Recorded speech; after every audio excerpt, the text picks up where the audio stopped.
اس کی پناہ پکڑ لیتا ہے، اس کی آڑ میں آ جاتا ہے، اس کی حفاظت میں اپنے آپ کو دے دیتا ہے، اس کو تعوذ کہا جاتا ہے کہ اللہ کی پناہ میں آنا۔ اس کے لیے اعوذ کا لفظ استعمال کیا جاتا ہے، اس لیے قرآن حکیم پڑھنے سے پہلے اعوذ باللہ پڑھنا یہ ضروری قرار دیا گیا۔ اذا قرأت القرآن فاستعذ باللہ، اللہ کی پناہ حاصل کرو شیطان مردود کی شر سے۔ تو گویا اللہ کی پناہ میں آنا، اللہ کے تعوذ میں آنا، یہ شروع سے چلا آتا ہے۔ جب بھی کوئی خطرہ پیش آئے، کوئی مسئلہ پیش آئے، تو اس وقت اللہ کی پناہ طلب کرنا، اللہ کے پناہ میں آ جانا، یہ ایک مستقل عمل ہے۔ اس طرح قرآن حکیم نے بیان کیا کہ حضرت مریم علیہ السلام جب وہ اپنی جوانی کی عمر کو پہنچی اور وہ تنہائی میں غسل کرنے کے لیے گئیں، تو اس وقت فتمثل لہا بشرا سویا، اللہ نے جبریل کو بھیج دیا اور ایک پورے انسان کی شکل اختیار کر کے وہ سامنے آ گئے۔ تو حضرت مریم کی زبان پر سب سے پہلا جملہ جو جاری ہوا، قالت انی اعوذ بالرحمن منک ان کنت تقیا، فوراً بول اٹھی، کسی چیز کا کوئی خوف نہیں۔ یہ ہوتا ہے ایمان، یہ ہوتا ہے اللہ پر اعتماد، یہ ہوتا ہے انسان کے دل میں اللہ کے کلمے کی تاثیر کہ انسان کیسے بھی حالات مشکل کیوں نہ آ جائیں، سب سے پہلا بلا خوف و خطر اس کی زبان سے جو جملہ نکلتا ہے، انی اعوذ بالرحمن منک ان کنت تقیا، میں رحمان کی پناہ میں آنا چاہتی ہوں تجھ سے، اگر تو تقوی رکھتا ہے، متقی ہے، انسان اور خوف خدا رکھتا ہے، تو میں تیری رحمان کی پناہ میں آنا چاہتی ہوں۔ یہ اللہ کی پناہ میں آنا، یہ ایک بہت بڑا عظیم ترین کام ہے جو ہر وقت مسلمان کے ذہن میں ہونا چاہیے۔ اسی لیے کلام مجید نے یہ بھی بیان فرمایا کہ دنیا میں انسانوں کی کمزوریوں کا یہ عالم تھا کہ جب یہ سفر کرتے تھے ملکوں میں اور صحراؤں میں اور ریگستانوں میں، تو اس وقت وہاں رات کو پہنچتے تو اس وادی میں جا کر قافلے کا سردار اعلان کرتا، اے اس وادی کے جنوں کے سردار، ہم تیری پناہ میں آتے ہیں۔ یتعوذون برجال من الجن فزادوہم رہقا، اب وہ کیا کرتے تھے؟ جنوں کی پناہ حاصل کرنے کے لیے اعلان کرتے، تو جن بھی سرکش ہو گئے، وہ کہتے اچھا یہ ہم سے ڈرتے ہیں، اگر نہ ڈرتے تو کچھ بھی نہیں ہوتا۔ اللہ کی زمین ہے، مخلوق ہے، اب خود ہی جا کر کمزوری دکھاتے ہیں، اے اس وادی کے جنوں کے سردار، ہم تیری پناہ میں آ گئے۔ تو جن خود ہی کہتے ہیں کہ وہ کیا کرتے تھے، لوگ آ کر پناہ کرتے، کان رجال من الانس یعوذون برجال من الجن، وہ پناہ میں آنا چاہتے تھے۔ اس کا نتیجہ کیا نکلا؟ فزادوہم رہقا، اب جن وہ حد سے بڑھ گئے، سرکشی کرتے، شیطانی کرتے، لوگوں کو تنگ کرتے اور پھر ان کو استعمال کرتے۔ تو اب یہ اللہ کی پناہ میں آنا یہ ایک مستقل عمل ہے، کسی غیر کی پناہ میں آنا یہ کوئی اچھا کام نہیں۔ اس لیے اللہ جل شانہ نے مسلمانوں کو سمجھایا کہ تمہارے دل میں اللہ کے سوا کسی کا خوف نہیں ہونا چاہیے، کسی کا ڈر نہیں ہونا چاہیے، ہر ایک مخلوق کو تم اللہ کے حکم کے تابع سمجھو۔ قل هو اللہ احد، کہہ دو اللہ ایک ہے، وہی کائناتوں کا خالق اور مالک ہے۔ اللہ الصمد، وہ بے نیاز ہے، لم یلد ولم یولد، نہ اس نے کسی کو جنا اور نہ وہ کسی سے جنا گیا، ولم یکن لہ کفوا احد، اور نہ اس کے ہمسر اور برابری میں کوئی ہے، وہ اکیلا تنہا ساری کائنات ساری صفات کا مالک وہ ہے۔ لہذا جو اس پر ایمان لے کر آئے وہ دنیا کی کسی چیز سے کیوں ڈرے گا، کیوں خوف میں مبتلا ہوگا؟ ایک مسلمان کلمہ پڑھنے کے بعد، اللہ کو مان لینے کے بعد، اللہ کی پناہ میں آ جانے کے بعد اب اس کو کسی کا خوف نہیں ہونا چاہیے۔ یہ جو آخری صورتیں ہیں معوذتین، انہیں کہا جاتا ہے سورۃ الفلق اور سورۃ الناس جس میں اللہ تعالیٰ نے کلام مجید کا اختتام کیا، تو ان صورتوں کو مقام تعوذ بنایا۔ فرمایا رسول اللہ صلی اللہ علیہ وسلم نے جو مسلمان روزانہ رات کو سوتے وقت ان صورتوں کو پڑھے اور پڑھ کر اپنے جسم پر پھونک مار لے، اور جہاں تک پھونک نہیں پہنچی ہاتھوں پر دم کر کے وہ اپنے جسم پر مل لے، اللہ تعالیٰ اس کو بہت ساری آفات سے، بہت ساری پریشانیوں سے اسے محفوظ رکھیں گے۔ تو ان صورتوں نے ہمیں اللہ کی پناہ میں آنے کی تلقین کی۔ قُلْ أَعُوذُ بِرَبِّ الْفَلَقِ، کہہ دیجیے میں پناہ میں آیا، کس کی پناہ میں؟ رب الفلق، صبح پھاڑ کر لانے والے رب کی۔ کائناتوں میں یہ اتنے بڑے بڑے انقلابات کون رونما کرتا ہے؟ رب الفلق، جو صبح لے کر آتا ہے، رات کو پھاڑتا ہے، اندر سے صبح طلوع ہوتی ہے۔ فالق الحب والنوى، ایک گٹھلی کو پھاڑتا ہے، اس کے اندر سے درخت نکلتا ہے۔ اسی طرح ایک مادہ قطرہ، اس کے اندر ایک جراثیم، اس میں سے پھوٹ کر ایک انسان بن جاتا ہے۔ اب یہ کون ہے جو کائناتوں میں اتنا بڑا نظام، رب الفلق، ہر چیز پھٹتی ہے، اس کے اندر سے ایک نئی قوت پیدا ہوتی ہے۔ سائنسدان کہتے ہیں یہ کائنات بھی دھماکے سے وجود میں آئی، بہت بڑے بڑے بگ بینگ وجود میں آئے، آپس میں ٹکراؤ دھماکے ہوئے، یہ کائنات وجود میں آئی۔ تو وہ تک کون دھماکے کرتا ہے؟ یہ کس نے الفلق، کائناتوں کے اندر یہ اتنا بڑا یہ پیدا ہوا ایک سلسلہ کہ جس میں ایک نیا دور وجود میں آتا ہے، یہ کون لے کر آتا ہے؟ یہ اللہ ہے، رب الفلق، صبح پھاڑ کے لانے والا رب۔ ہم اس کی پناہ میں آتے ہیں، کس سے؟ من شر ما خلق، ہر مخلوق کی شر سے۔ ہر مخلوق جو ہے وہ اس کے اندر شر بھی موجود ہے، اب اس کی شر سے ہم پناہ میں آئے، اللہ کی پناہ میں۔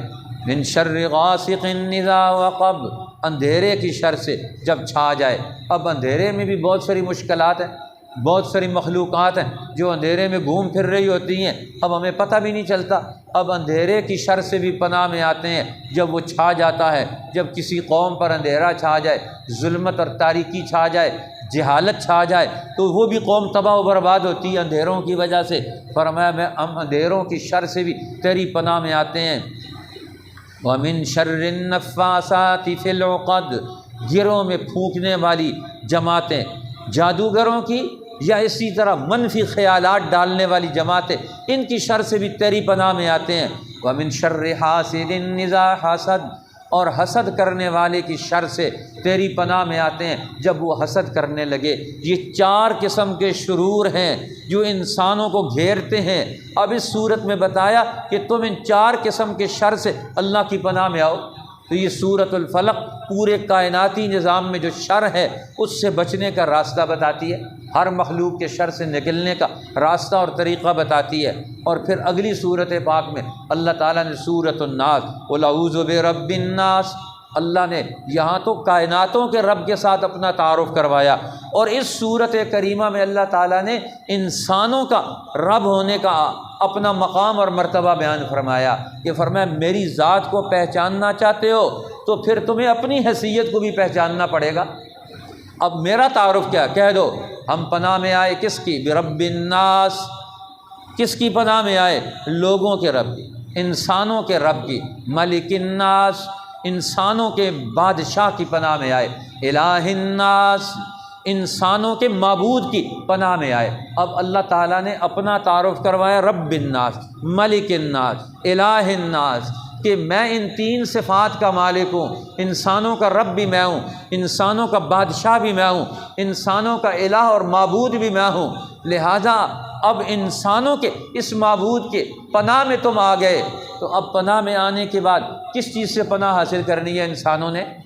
اب انسان کس کی پناہ میں آئیں گے؟ اللہ کی پناہ میں آئیں گے۔ کس کی شر سے؟ من شر الوسواس الخناس، چھپ کر وسوسہ ڈالنے والے کی شر سے۔ اب انسان، وہ اللہ نے انسان کو اپنے لیے پیدا کیا، اب شیطان کیا کرتا ہے؟ وسوسہ ڈال کر، خیال ڈال کر، برا ارادہ ڈال کر انسان کو تباہ کرتا ہے۔ اب انسان تباہ کس چیز سے ہوتا ہے؟ جب اس کے ارادوں میں بگاڑ پیدا ہوتا ہے، جب اس کے خیال میں بگاڑ پیدا ہوتا ہے، جب اس کے اندر وسوسہ پیدا ہوتا ہے۔ وسوسہ کس چیز کا نام ہے؟ آپ ایک دیوار کو گرا دیں، ساری دیوار گر جائے، لیکن آپ دیوار گرائیں نہیں، آپ ادھر ٹھوکر لگاتے رہیں، دیوار میں دراڑ ڈال لیں، تھوڑے دنوں کے بعد وہ دیوار خود گر جائے گی۔ اب کوئی نہیں کہے گا میں نے دیوار گرائی ہے، کسی پر الزام نہیں آئے گا، کیونکہ کسی نے دیوار گرائی نہیں۔ دشمن کیا کرتا ہے؟ دیوار پر ضربیں لگا کر دراڑ ڈال دیتا ہے۔ اس دراڑ کا مطلب کیا ہوتا ہے؟ وسوسہ ڈالنا، خیال ڈالنا۔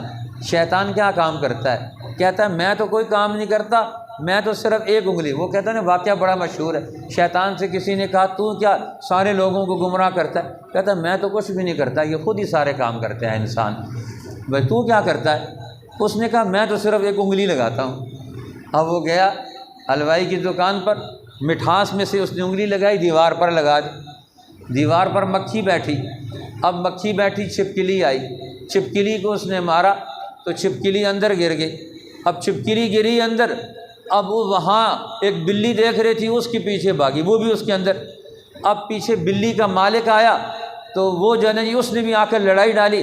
آہستہ آہستہ دکاندار اور بلی کا مالک ان دونوں نے آپس میں لڑائی شروع کی، دونوں کے خاندان والے آ گئے، انہوں نے ایک دوسرے کی مار پٹائی کی، دکان کو تباہ و برباد کر دیا، اور کسی کو کچھ پتہ نہیں ہم نے کیوں کر رہے ہیں۔ تو شیطان نے کہا دیکھا میں نے تو کچھ بھی نہیں کیا، میں نے تو ایک انگلی لگا لیتا ہے۔ اب اس خیال کے پیچھے انسان خود چلتا ہے۔ اسی لیے یہ حکم ہے تمہارے دل میں برا خیال آئے اس کے پیچھے نہ چلو، بلکہ اس خیال کو جھٹک دو، وسوسے کے پیچھے مت کرو۔ من شر الوسواس الخناس، چھپ کر وسوسہ ڈالنے والے شیطان کی شر سے تیری پناہ میں آتے ہیں۔ اب شیطانوں کا کام کیا ہوتا ہے؟ وہ چھپ کر وسوسے ڈالتا ہے، ایک کے ساتھ ملا، دوسرے کے ساتھ ملا، بھائیوں کو آپس میں لڑا دیا۔ اب ایک آدمی اس نے اپنا ایک غلام جا کر غلام اس کو جا کر مارکیٹ میں بیچ دیا، مارکیٹ میں بیچا، بڑا خوبصورت، بڑا ہنرمند، بڑا سمجھدار، بڑا ذہین غلام۔ اب اس کو جا کر بیچ دیا، اور جا کر بیچا تو خریدار کو کہا کہ یہ غلام بہت خوبصورت ہے، بہت سمجھدار ہے، بہت ہنرمند ہے، صرف اس میں ایک کام ہے، یہ چغل خوری کرتا ہے، یہ چغل خوری کرتا ہے، ایک کی بات دوسرے کو، دوسرے کے بعد تیسرے کو۔ اس نے کہا یہ کون سی بات ہے، یہ تو کوئی مسئلہ نہیں ہوا، یہ تو بڑا آسان کام ہے، اس کو سمجھا بجھا لیں گے۔ وہ گیا اور اس کو جا کر لے جا کر اس نے اپنے گھر رکھا۔ تھوڑے دنوں کے بعد وہ اس کی بیوی کو کہتا ہے لگتا ہے مجھے تیرا خاوند تیرے ساتھ محبت نہیں کرتا۔ اس نے کہا مجھے بھی ایسا لگتا ہے۔ اب وسوسہ ڈال دیا، پہلے سے وہ رہ رہے ہیں، 10 سال 20 سال گزر گئے، ابھی تک ان کو نہیں پتہ چلا کہ محبت کا گھر رکھا ہوا ہے، کپڑے لا کے دیتا ہے، سامان لا کے دیتا ہے، ہر چیز کا خیال رکھتا ہے۔ اب اس نے جا کر کہا کہ وہ لگتا ہے تیرا خاوند تجھ سے محبت نہیں کرتا۔ اس نے کہا ہاں مجھے بھی لگتا ہے محبت نہیں کرتا۔ اب شیطان کام کر گیا۔ اب اس نے کہا کہ میں ایک ایسا طریقہ جانتا ہوں کہ تو جو ہے نا اگر وہ کام کر لے تو تیرا خاوند تجھ سے محبت کرے گا۔ اس نے کہا بتا۔ اس کو اپنے جال میں لے آئے۔ اب جال میں لا کر اس نے کہا کہ تو اپنے خاوند کی داڑھی کا ایک بال 2 بال کاٹ کے لے آ، اس پر ایسا عمل کروں گا کہ یہ تجھ سے بڑی محبت کرے گا۔ اب خاوند کو اس نے کہا کہ تیری بیوی کے باہر تعلقات لگتے ہیں، یہ کسی نہ کسی دن تجھے ضرور مار دے گی۔ اب وہ خاوند سو گیا۔ اس نے کہا کہ بیوی کیا کرتی؟ جاگ رہا تھا۔ وہ اس طرح لے کر آئی، کینچی لے کر آئی بال کاٹنے کے لیے۔ اب جیسے ہی اس نے اس کی داڑھی پر ہاتھ رکھا تو اس نے فوراً سمجھ گیا کہ وہ جو اس نے بتایا تھا نا غلام نے، وہ صحیح بتایا تھا، یہ مجھے مارنے کے لیے آئی ہے۔ اب وہ تو بال کاٹنے کے لیے آئی۔ اب بال کاٹنے کے بجائے وہ اٹھا اور وہی اس طرح لیا اور اس بیوی کو قتل کر دیا۔ اور بیوی کے خاندان والے آئے، آؤ دیکھا نہ تاؤ دیکھا، نہ حال پوچھا نہ مسئلہ پوچھا، اور آ کر اس کے خاوند کو انہوں نے قتل کر دیا۔ اب دونوں خاندانوں کی آپس میں لڑائی ہو گئی۔ نتیجہ کیا نکلا؟ وہ خاوند بیوی بھی مر گئے اور خاندان بھی آپس میں بکھر گیا۔ اب وہ غلام مزے کرتا ہے، عیاشی کرتا ہے۔ اب یہی حال ہو گیا شیطانوں کا۔ آج دنیا کے شیطان قوموں کو لڑاتے، جماعتوں کو لڑاتے، ملکوں کو لڑاتے، گھروں کے اندر خرابیاں پیدا کرتے ہیں، لڑائیاں پیدا کرتے ہیں، وسوسے پیدا کرتے ہیں۔ قرآن کہتا ہے یہ وسوسہ یہ پہلا اور بنیادی حملہ ہوتا ہے دشمن کا، اور دشمن پروپیگنڈا کرتا ہے، جھوٹا پروپیگنڈا جس کی بنیاد ہی کوئی نہیں۔ اب ایسی بات کریں گے جس کی کوئی بنیاد نہیں۔ من شر الوسواس الخناس، آج پوری دنیا وسوسوں پر چل رہی ہے۔ ایک آدمی وسوسہ پھیلا دیتا ہے فیس بک پر، دوسرا اس کے پیچھے چل کھڑا ہوتا ہے، تیسرا اس کے پیچھے چل کھڑا ہوتا ہے، پتہ کوئی بھی نہیں مسئلہ کیا ہوا۔ وہی حال ہوا جو کہتے ہیں، واقعہ بڑا مشہور ہے۔ ایک پلٹون کھڑی تھی فوجیوں کی، تو ایک آدمی وہ کھڑے تھے، تو ایک پیچھے سے ایک آدمی گزرا، اس نے پیچھے والے کو ایک چماٹا رسید کر دیا۔ اب اس نے اگلے کو مار دیا، اس نے اگلے کو مار دیا، آگے ان کا کپتان کھڑا تھا، اس نے اس کو مار دیا۔ اس نے کہا یہ کیا ہوا؟ انہوں نے کہا پیچھے سے آ رہا ہے۔ انہوں نے کہا تحقیق کرو کہاں سے آ رہا ہے۔ وہ تو مارنے والا وہاں سے گزر کے چلا گیا تھا، یہ پلٹون وہاں کھڑی تھی، کہاں سے تحقیق کریں؟ اب تحقیق والا مسئلہ ہی کوئی نہیں، ایک آدمی نے پیچھے سے کام کیا اور وہ چلا گیا، اور یہ پیچھے سارے آپس میں لڑ رہے ہیں، تحقیق کر رہے ہیں۔ لہٰذا وسوسوں کے پیچھے نہیں چلنا چاہیے۔ من شر الوسواس الخناس، اے اللہ ہم تیری پناہ میں آتے ہیں وسوسہ ڈالنے والے، برا خیال ڈالنے والے کے وسوسے سے۔ اب شیطان کا کام کیا ہوتا ہے؟ وہ وسوسے ڈالتا ہے۔ نماز پڑھی ہے، کہتا ہے کتنی رکعتیں پڑھ لیں، وہ وسوسہ ڈالتا ہے۔ وضو کیا ہے، حضور نے فرمایا ایک وضو کا شیطان ہے، وہ وضو کا وسوسہ ڈالتا ہے۔ ہر کام کو اپنا شیطان ہے، وہ اپنے اپنے کام کر رہے ہیں اور ہم ان کے پیچھے نیت باندھی ہوئی ہے۔ آج سب مسلمانوں نے شیطانوں کے پیچھے نیت باندھی ہوئی ہے، ان کو امام بنایا ہوا ہے، اور وہ وسوسے ڈالتے ہیں بھی، ان وسوسوں پر عمل کرتے ہیں، خیال ڈالتے ہیں، یہ اس ارادے کو عملی جامہ پہناتے ہیں۔ شیطان پیچھے بیٹھا ہوا ہے، وہ ہر ایک کے دل میں خیال ڈال دے۔ آج کل تو یہ سوشل میڈیا اور یہ اخبارات یہ سب سے بڑا وسوسے والا کام کرتے ہیں۔ جو ان کو پڑھتا ہے اس کا ذہن خراب ہو جاتا ہے۔ اپنا ذہن ہے کوئی نہیں، قرآن پڑھا کوئی نہیں، دین پڑھا کوئی نہیں، اخلاق سیکھے کوئی نہیں، قوموں کے عروج و زوال کی تاریخ کا مطالعہ کیا نہیں، ایک نظام کیسے ٹوٹتا ہے، قوم کیسے بنتی ہے، کیسے بگڑتی ہے، اس کی اصول اور ضابطے کیا، ہمیں کچھ پتہ نہیں۔ جو دشمن کہتا ہے، خیال ڈالتا ہے، اس کے پیچھے چل کھڑے ہوتے ہیں۔ اللہ ہمیں اس وسوسے والی شیطانی زندگی سے بچائے۔ الذی یوسوس فی صدور الناس، جو لوگوں کے دلوں میں وسوسے ڈالتا ہے۔ یہ کون لوگ ہوتے ہیں؟ من الجنۃ والناس، یہ جنوں میں سے بھی ہے، انسانوں میں سے بھی ہے، یہ دونوں یہ کام کرتے ہیں۔ اللہ ہمیں ان دونوں کی شر سے بچائے۔ اللہ ہمیں رمضان المبارک کی برکتیں نصیب فرمائے، اپنے اعمال کی ہمیں اس کے اثرات اور نتائج نصیب فرمائے، اور جو ہم سے غفلتیں، غلطیاں، کوتاہیاں ہوئی ہیں، اللہ ہمیں توبہ کی توفیق عطا فرمائے۔ یہ آخری اللہ نے ایک اور دن دے دیا، اب ہمیں توبہ کے لیے، استغفار کے لیے، دعاؤں کے لیے، اپنے پچھلے پورے مہینے کے اعمال کی قبولیت کے لیے اس وقت کو غنیمت سمجھیں۔ اللہ ہمیں اس کو غنیمت سمجھ کر اس میں توبہ اور استغفار سے اپنے رب کو یاد کرنے کی توفیق عطا فرما دے۔ اللہم